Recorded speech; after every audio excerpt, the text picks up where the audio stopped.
오늘 성경 말씀은 에스라 9장 6절에서 15절입니다. 에스라는 바벨론의 포로로 잡혀간 스라야의 아들로 대제사장 아론과 엘리아살과 비느하스를 거치는 사독계열의 제사장이었습니다. 당시 에스라는 바사왕 아닥사스다 1세 밑에서 일하고 있었는데 모세 율법에 능통한 학사였기 때문에 서기관으로 봉직하고 있었습니다. 에스라는 율법에 능통한 학사였습니다. 또한 바벨론에서 2차 포로 귀환 때 백성들을 이끌었던 훌륭한 지도자였습니다. 그는 큰 일을 앞두고 하나님께 먼저 무릎을 꿇는 믿음을 가진 사람이었습니다. 그래서 많은 헌물로 인한 강도의 위험에 대해 군사적인 호의를 받지 않았는데 이는 하나님의 보호를 믿는다고 하면서 군사적인 도움을 받는 것이 믿음 없는 행동이라고 생각했기 때문이었습니다. 에스라의 회개 및 개혁 운동은 무엇보다 하나님 말씀인 율법을 낭독하고 그것을 강론하는 데서부터 출발했습니다. 이것은 하나님의 말씀을 알지 못하면 누구든지 죄악에 사로잡힐 수밖에 없다는 것을 말해줍니다. 그러므로 자신을 반성하거나 혹은 사회를 개혁하고자 한다면 무엇보다도 먼저 하나님의 말씀으로 돌아가서 성경이 무엇을 말하는지부터 올바로 깨달아야 합니다. 그런데 이 에스라는 당시에 알려진 세계에서 가장 큰 제국인 페르시아 아닥사스다 왕의 총애를 받던 신하였습니다. 그러했기에 그는 당시 세계 최고의 권력 주변에서 세상적인 유익과 쾌락을 누릴 수 있는 위치에 있었습니다. 하지만 에스라는 세상적인 권력과 세상이 주는 만족함에 안주하지 않았습니다. 그는 이스라엘 백성들에게 하나님의 말씀을 가르치기로 결심하였습니다. 그는 당시 예루살렘의 성전을 완공하였지만 성전이 완공되고 그 안에 출입한다고 해서 하나님과 교제하며 은혜를 누리는 것이 아니라는 것을 알고 있었습니다. 이스라엘 백성들이 바벨론으로 끌려가기 전에 지금 지은 스룹바벨 성전과는 비교할 수 없이 아름답고 화려하게 지은 솔로몬 성전이 있었습니다. 이 솔로몬의 성전은 당시 메소포타미아와 애굽의 문화권에서 온 왕들도 깜짝 놀랄 정도로 장엄하고 화려하게 지었습니다. 그런데도 남유다는 망하였습니다. 왜냐하면 문제는 외적인 성전이 아니었기 때문입니다. 문제는 그 성전에서 예배드리는 자의 합당한 삶이 있어야 한다는 것이었습니다. 그러하기에 에스라는 하나님의 말씀을 백성들에게 가르치려 하였던 것입니다. 말씀으로 이스라엘 백성들을 개혁하려 했던 것입니다. 에스라는 이스라엘의 죄에 대한 보고를 받고 기가 막혀 주저앉아 있다가 저녁 제사를 드릴 때 근심 중에 일어나 하나님을 향하여 손을 들고 회개 기도를 시작하였습니다. 그런데 에스라는 이스라엘의 죄를 말하면서 이스라엘이라는 말 대신에 우리라는 복수 1인칭 대명사를 사용하고 있습니다. 이것은 에스라가 범죄한 이스라엘 백성들과 자신을 동일시하고 있는 것입니다. 에스라가 무슨 죄를 지었습니까? 이방 여인을 아내로 취하였습니까? 이방에 가증한 우상을 숭배하였습니까? 아닙니다. 그는 이스라엘 백성들이 범한 죄와는 아무런 상관도 없는 사람이었습니다. 그런데도 에스라는 자신을 죄인의 부류에 포함시켜 회개 기도를 드리고 있는 것입니다. 그러면 에스라는 자신을 왜 죄인의 부류에 포함시킨 것일까요? 지도자로서의 책임감 때문이었을까요? 만일 그렇다면 에스라는 귀환한 지 얼마 되지 않았기에 억울한 것입니다. 에스라가 자신을 죄인의 부류에 포함시키며 회개한 이유는 바로 선민 공동체 의식 때문이었습니다. 하나님은 이스라엘을 당신의 백성으로 부르실 때 하나하나 개인적으로 부르시지 않았습니다. 하나님은 이스라엘이라는 민족을 한 단위로 하여 부르셨습니다. 즉 하나님은 이스라엘을 살아도 같이 살고 죽어도 같이 죽는 운명 공동체로 부르신 것입니다. 그렇기 때문에 이스라엘 백성 개인의 죄는 개인의 죄로 끝나는 것이 아니었습니다. 그것은 이스라엘 전체의 운명을 좌우하는 중대한 것이었습니다. 우리는 이를 가나안 정복 전쟁 당시 아간의 한 사람의 범죄로 말미암아 이스라엘 백성 전체가 큰 위기에 처했던 사건으로 분명하게 확인할 수 있습니다. 사실 이스라엘이 패망하고 백성들이 포로로 잡혀갈 때도 타락한 사람들만 잡혀간 것이 아니었습니다. 그들 중에는 다니엘이나 그의 세 친구들처럼 의로운 사람들도 있었습니다. 이처럼 의로운 사람들이 함께 포로가 되어 끌려간 것은 이스라엘이 한 운명 공동체인 것을 증거하여 줍니다. 에스라는 바로 이러한 이스라엘의 운명 공동체적 성격을 알았기에 다른 백성들을 정죄하고 그들에게 회개를 촉구하기에 앞서 이스라엘 백성들의 죄를 자기의 죄와 같이 여기고 아파하며 회개하는 중보의 기도를 드린 것입니다. 오늘 본문 6절에서부터 본격적으로 에스라의 회개 기도 내용을 다루고 있습니다. 먼저 그는 감히 하나님을 향하여 얼굴을 들지 못할 정도로 부끄러워하였습니다. 왜냐하면 죄는 필연적으로 수치를 당하게 하기 때문입니다. 이처럼 죄의 결과로 말미암아 이스라엘이 하나님의 심판을 받아 멸망하고 많은 백성들이 죽고 살아남은 자들은 포로로 잡혀갔습니다.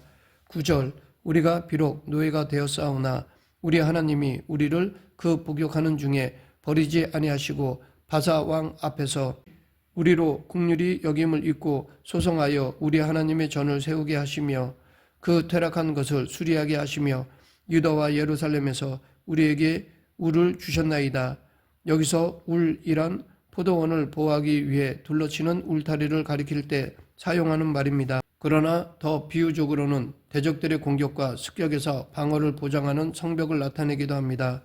그런데 에스라 당시에는 아직 예루살렘 성벽이 재건된 상태가 아니었습니다. 그러므로 여기서 울이란 이스라엘을 대적들로부터 보호한 힘을 의미한다고 할 수 있습니다. 아마도 이스라엘을 보호하여 준 페르시아의 왕이 베르를 의미할 것입니다.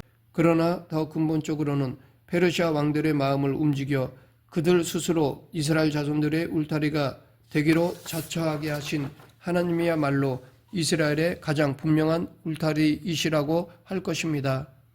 실제로 하나님은 페르시아 왕들의 마음을 감동시켜 이스라엘을 해하려는 대적들의 괴계와 음모로부터 이스라엘을 보호하여 주셨고 이스라엘이 평안 가운데 살아가게 해주셨습니다. 이처럼 하나님께서는 지금도 당신을 의뢰하는 성도들의 삶에 든든한 울타리가 되어 주십니다. 다윗도 고백하기를 나의 영혼이 잠잠히 하나님만 바라며 나의 구원이 그에게서 나는도다. 오직 저만 나의 반석이시오 나의 구원이시오 나의 산성이시니 내가 크게 요동치 아니하리로다 라고 하였습니다. 10절 이하에는 하나님께서 베푸신 놀라운 은혜에도 불구하고 이스라엘 백성들이 하나님의 계명을 다시 배반한 데에 대하여 어떤 변명도 어떤 핑계도 될 수 없다는 에스라의 고백이 담겨 있습니다. 이렇게 진정한 회개란 자신이 하나님 앞에서 변명할 수 없는 죄인임을 고백하는 데서부터 시작합니다. 즉 죄를 진정으로 깨닫는 사람은 하나님 앞에서 할 말을 잃고 겸손하게 나는 죄인입니다 라고 자복하게 되는 것입니다. 만약 자신의 죄를 고백할지라도 그것을 변명하려는 태도를 가진다면 그것은 진정한 회개가 아닙니다. 아담과 하와는 하나님 앞에 죄를 범한 후에 자신들의 잘못을 깨달았습니다. 그러나 그들은 하나님 앞에 자신들의 죄를 고백하며 용서를 구하지 않았습니다. 그들은 하나님을 두려워하였지만 하나님께서 친히 찾아오셨을 때 자신들의 죄를 솔직하게 시인하기보다는 변명하고 책임 전가로 일관하였습니다. 아담은 하나님과 하와에게 책임을 전가하였고 하와는 뱀에게 책임을 전가함으로써 자신들의 죄의 책임을 모면하려고 하였습니다.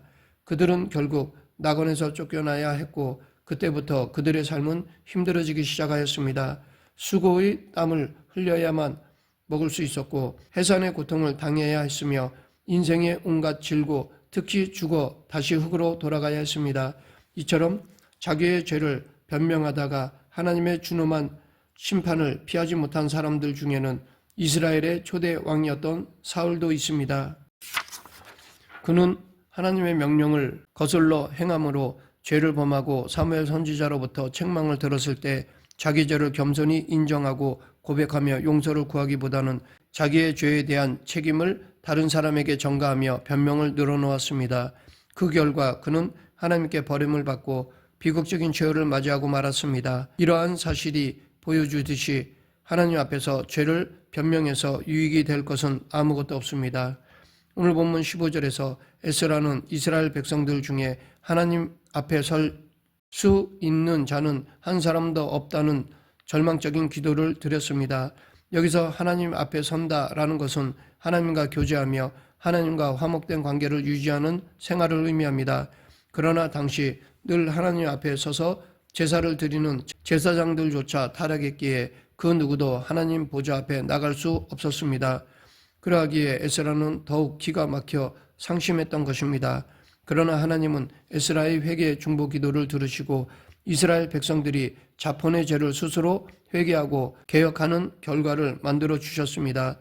이와 같은 결과는 에스라도 상상치 못했던 은혜였습니다. 결국 에스라의 중보 기도로 인해 이스라엘 민족 전체가 멸망 대신 용서와 부흥의 은혜를 얻게 되었습니다. 이 사건을 통해 우리는 의인의 강구는 역사하는 힘이 크다는 야고보 사도의 말을 확인할 수 있습니다. 그런데 우리에게는 에스라보다 더 크신 중보자가 있습니다. 그분은 유일한 중보자 되십니다. 바로 예수 그리스도이십니다. 우리는 본래 다 죄를 범하여 하나님 앞에 설 수 없는 존재였습니다. 우리는 다 죄로 인하여 하나님께 나가지 못하고 죽어야 할 자들이었습니다. 우리 스스로는 하나님께 나갈 수 없습니다.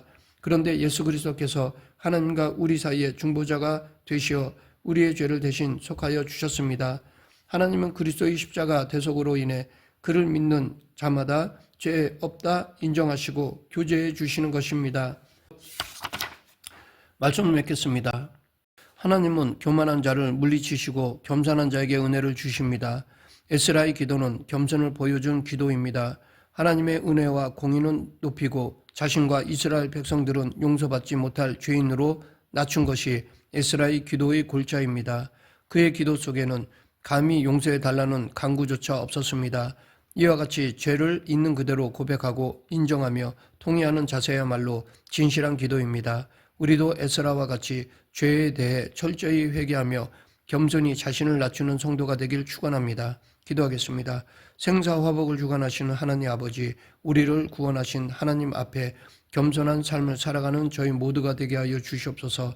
예수님 이름으로 기도드립니다. 아멘.